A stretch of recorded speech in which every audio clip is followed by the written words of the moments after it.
Milltown security and lifestyle. My family moved from Quesnel to Powell River in January 1968. In the Caribou winter, temperatures sometimes fell as low as 40 degrees below zero. You had to plug your car into a block heater overnight in order for it to start in the morning. We arrived in Powell River the same time the curling rink at the Beach Gardens was destroyed by fire. It was almost 40 degrees above zero. I felt as if spring had arrived. I remember the billboard at the Saltry Bay Ferry Terminal displaying that the mill employed between 2,200 and 2,300 people. On our first drive to what would become the historic town site, my 4-year-old daughter sniffed the air. "It smells like somebody's cooking broccoli," she observed. That odor was known as the smell of money. I learned that you didn't even have to be a high school graduate to work in the mill, earning wages significant enough to own a house, have 1 or more cars in the driveway, as well as a sizable boat. The mill had a reputation for providing substantial union wages. Production was at an all-time high in the 1960s. Although there were few restaurants and limited shopping facilities, this mill town impressed me.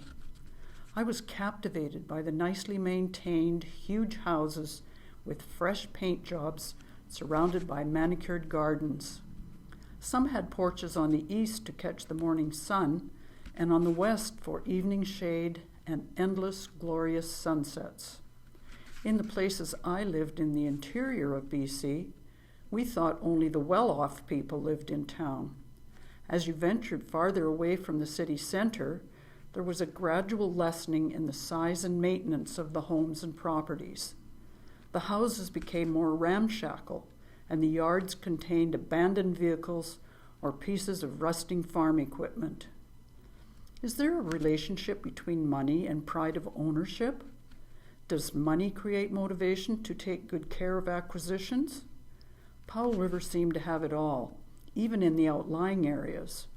I couldn't wait to get my own house and garden.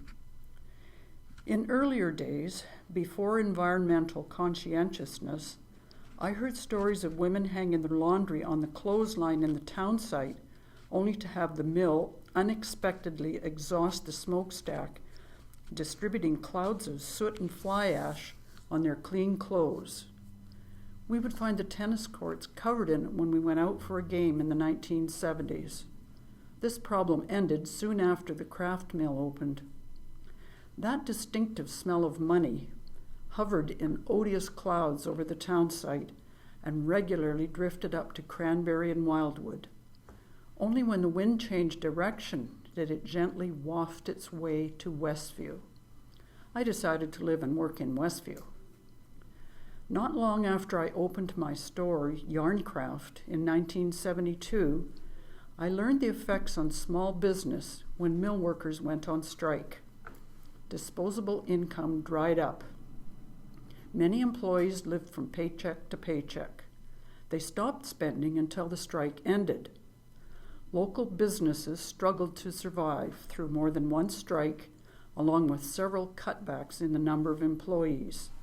Families left town to find work. At one time, we couldn't have imagined the town surviving with fewer and fewer mill employees, eventually less than 250, closing down completely in 2021. Yet it survived and thrived. Every home seemed to have a small roll of paper about 3 feet wide. At the mill, imperfect rolls were stripped down near to the cores and returned to the repulper. Workers were permitted to get a pass-out slip and bring home those cores with usable paper still attached.